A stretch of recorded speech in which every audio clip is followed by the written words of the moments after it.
අයිබෝන් ආමක ලයින සර්ගික් school YouTube channel එකෙන් ගෙන Kotlin lesson series එකේ 4 වෙනි වීඩියෝ එකත් එක්ක මේ lesson එක අපි කතා කරන string templates ගැන වගේම raw strings ගැන මම explain කරන්න. අපිට පුළුවන්කම තියෙන variable එක declare කරන්න කලින් lesson එකේ අපි කතා කරපු විදිහටම val කියලා මම උදාහරණයකට name කියලා පාවිච්චි කරලා මේ name එක මම උදාහරණයකට විතර පස්නු කියලා දෙන්නම්. ඒ වගේම අපිට පුළුවන්කම තියෙන method print ln කියන එක පාවිච්චි කරලා මට පුළුවන් name කියන variable එක මේ විදිහට print කරන්න. දැන් මම මේක run කරොත් අපිට බලා ගන්න හම්බෙනවා අපේ terminal එකේ මේ විදිහට පස්ඳු කියලා පෙන්නනවා.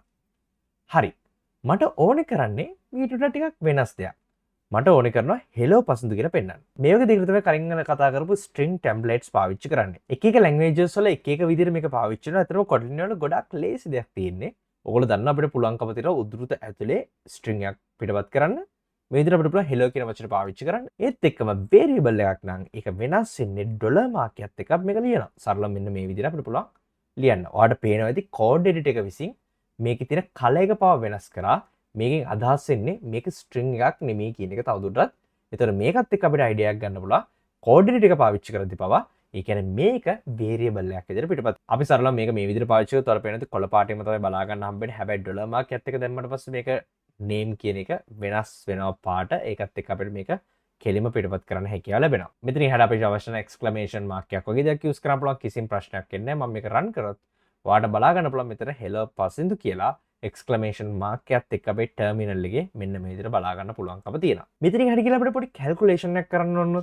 මම උදාහරණයක් විදිහට ගන්නවා val කියලා. ඒ කියන්නේ 3යි කියලා. ඒ වගේම val b සමානයි අපි උදාහරණයක් විදිහට 2 වගේ ගමු. දැන් මට මේ දෙක එකතුව ගන්න ඕනේ. අපි හිතමු අපි print ln කියන එක පාවිච්චි කරනවා කියලා. මේ print ln එක ඇතුළේ අපි දාන එක ඒ විදිහටම පිටපත් වෙන නිසා මම මෙතන sum of a and b is කියලා දාලා දැන් මම මෙතනට මොකද පාවිච්චි කරන්නේ? හරියට ගත්තොත් මම මේ a b දෙකේ එකතුව තමයි ගන්න ඕනේ. ඒ කියන්නේ මට පුළුවන් ඕන තවත් variable එකක් අරගෙන a දන b කියලා එකට assign කරලා ඒක මෙතනින් දාන්න. වැඩේ හරි. හැබැයි ඊට වඩා ක්‍රමයක් ඇත්තෙම නැද්ද? ඉතින් මේ වැඩේට මට පුළුවන්කම තියෙන සරලම කලින් වගේම ඩොලර් මාක් එක පාවිච්චි කරලා සංගල වරහන් කරලා මේ සංගල වරහන් ඇතුළේ අපිට කැල්කියුලේෂන් එකක් එහෙම නැත්නම් මේ a ධන b කියන එක දාන්න පුළුවන්කම තියෙනවා. දැන් මම මේක රන් කරොත් ඔයාලට බලා ගන්න පුළුවන් දැන් sum of a and b is 5 කියලා මෙතන print වෙවි.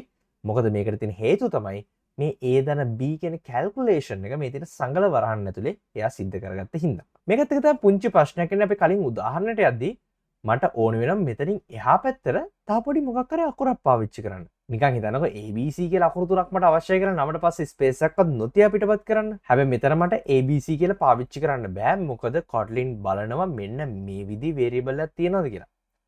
මෙන්න මේ වගේ අවස්ථාවකදී ඒත් ඔයාලට පාවිච්චි කරන්න පුළුවන්කම තියෙනවා. අර මං කලින් කිව්ව සංගල වරහන්. මේ සංගල වරහන් පාවිච්චි කරාට පස්සේ කිසිම ප්‍රශ්නයක් නැහැ.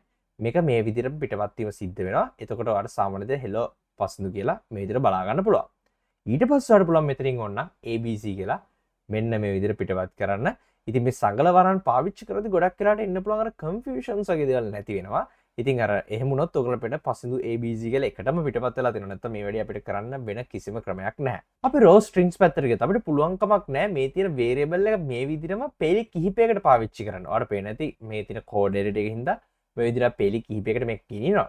නමුත් අපිට ඇත්තටම මේ තියෙන උද්දෘත විතරක් පාවිච්චි කරලා අපිට මේක පෙළි කිහිපයකට ගෙනියන්න බෑ. ඒක නිසා තමයි පාවිච්චි කරන්නේ මෙන්න මේ විදිහේ උඩුකොමා තුනක්. මේ උඩුකොමා තුනකින් අදහස් කරන්නේ raw string එකක් කියන එක. ඒ වගේම ඔයාලට බලා ගන්න බලන්න trim indent කියලා මෙන්න මේ වගේ function එකක් automaticallyම auto fill වුණා. මේකත් එක්ක අපිට අනවශ්‍ය spaces එක එක lines වල තියෙන දේවල් ඉවත් වීම සිද්ධ වෙනවා. මම explain කරන්න මේක කොහොමද කරන්න කියලා. උදාහරණයක් විදිහට hello my name is Pasindu. Welcome to SL Geek. දැන් මට පුළුවන් print ln එක පාවිච්චි කරලා මේ තියෙන name එක print කරන්න. මම මේක run කරාට පස්සේ ඔයාලට බලා ගන්න පුළුවන් මේ විදිහට multi line විදිහට මේ string එක ගොඩක්ම ලස්සනට අපිටපත් වෙලා තියෙනවා. මේක අපි ගොඩක් තැන්වලදී පාවිච්චි කරනවා. multi line කියන අවශ්‍ය කරන විදිහ emails වලදී SQL queries වලදී වගේ JSON එහෙම නැත්නම් XML වගේ text blocks වලට පාවිච්චි කරනවා. මේ වගේ විවිධ scenarios වලදී අපි මේ වගේ multi line එහෙම නැත්නම් මේ raw strings කියන ඒවා පාවිච්චි කරනවා. ඉතින් මම හිතනවා හොඳ understanding එකක් ගන්න ඇති කියලා string templates කියන වගේම raw strings කියන වීඩියෝ වටනන share කරන්න, subscribe කරන්න. මේ ඊළඟ වීඩියෝ එක ආයෙ හම්බෙන්න ගාව ගල හැමෝටම සුබ දවසක්.